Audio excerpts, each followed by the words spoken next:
وہ گناہ جو ہم گناہ سمجھ کر نہیں کرتے، جیسے ریڑھی سے انگور،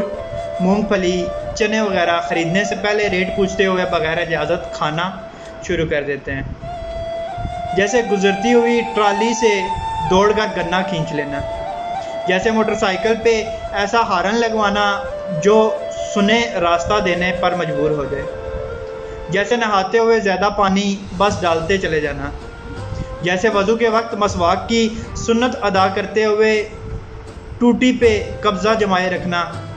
جب دوسرے لوگ وضو کے لیے خالی جگہ کا انتظار کر رہے ہیں، جیسے نمازیوں کے سروں پر سے گزرتے ہوئے پہلی صف میں پہنچنا،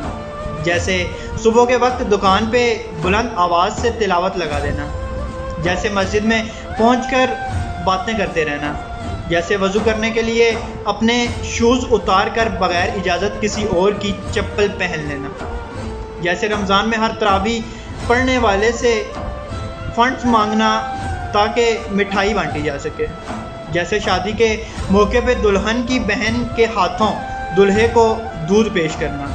جیسے کوڑا کرکٹ گلی میں پھینکنا، جیسے سفر کرتے ہوئے اس انداز سے ناک صاف کرنا کہ چینٹے ساتھ والے گزرنے والے پہ بھی اثر انداز ہوں، جیسے محفل میں بیٹھ کر دیگر حاضرین کو نظر انداز کرتے ہوئے فون میں مصروف ہو جانا۔ ذرا ہم سوچیں تو صحیح، ہم کتنے گر چکے ہیں کہ گناہ کو گناہ ہی نہیں سمجھتے۔ اللہ ہمیں سمجھ عطا فرمائے، اللہ ہمیں آسانیاں حاصل اور تقسیم کرنے کی توفیق عطا فرمائے، آمین، جزاک اللہ۔